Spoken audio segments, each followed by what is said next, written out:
Bom dia, boa noite, boa madrugada, o horário que você estiver assistindo esse vídeo, né? Então, eu sou o vereador Roberto Sabino e estou com esse propósito de levar um pouco do conhecimento para as pessoas que querem aprender um pouco da vida parlamentar, das funções, das obrigações, né, do parlamentar. Então, hoje o nosso tema vai ser obrigações e deveres do parlamentar.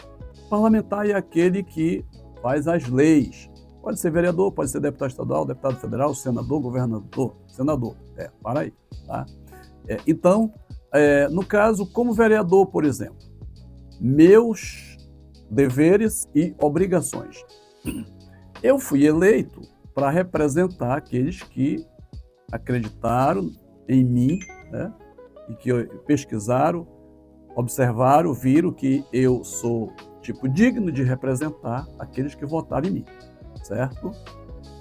E eu tenho a obrigação de correspondê-lo.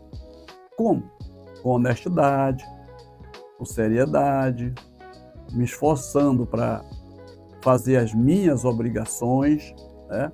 Quer dizer, eu tenho esses deveres de corresponder para não decepcioná-los e fazendo o possível. Como?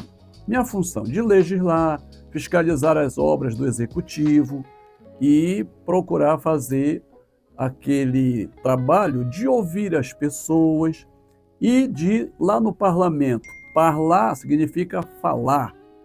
Parlamento é de falar, é falatório. Lá a gente vai defender aquilo que a comunidade, o povo, está precisando, tá certo? Então a gente tem que falar, fazer com que o povo seja ouvido pela nossa voz. Nós temos a tribuna para falar, para reclamar, para cobrar do executivo, para cobrar tipo justiça, da justiça, né? E tudo isso, quer dizer, é meu dever, é o meu compromisso, que é as minhas obrigações.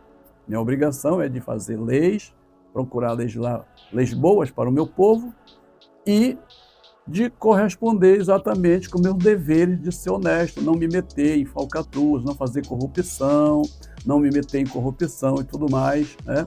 São deveres. Então, fica certo que nós temos esse compromisso de responsabilidade. Uma vez que as pessoas acreditaram que depositaram o voto em mim, eu fui eleito, então eu tenho que fazer o melhor, né? Para que o eleitor possa dizer, me sinto representado por ele, né? E aí entra, por exemplo, no mundo existem muitas classes sociais, né? Existem muitas convicções.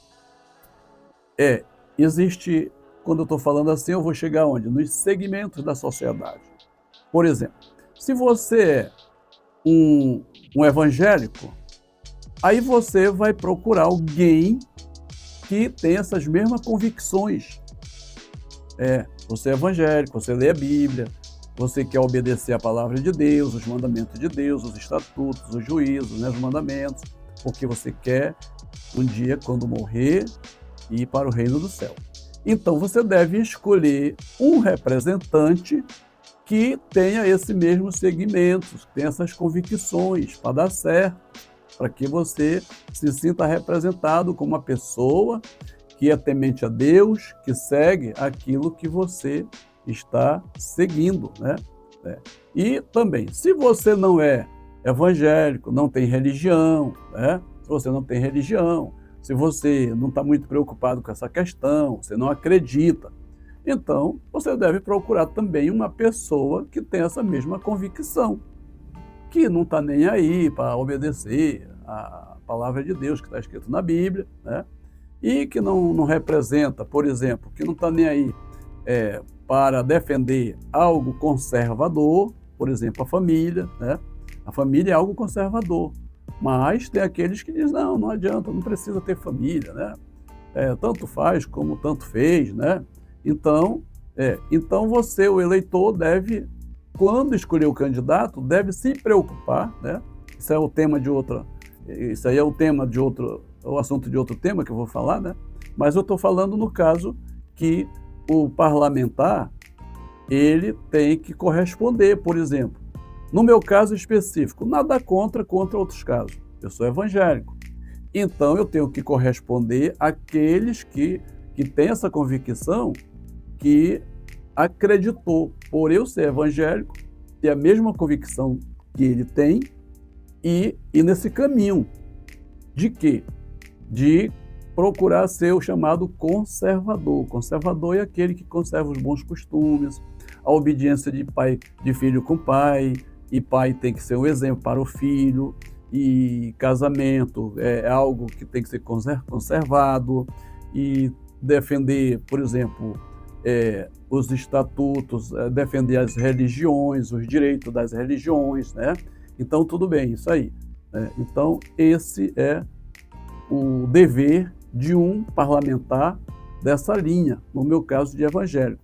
Por exemplo, eu sendo evangélico, não posso ser um parlamentar e estar com outros exemplos, né, que não tem nada a ver com o que corresponde ao evangelho, certo? Então, é por aí.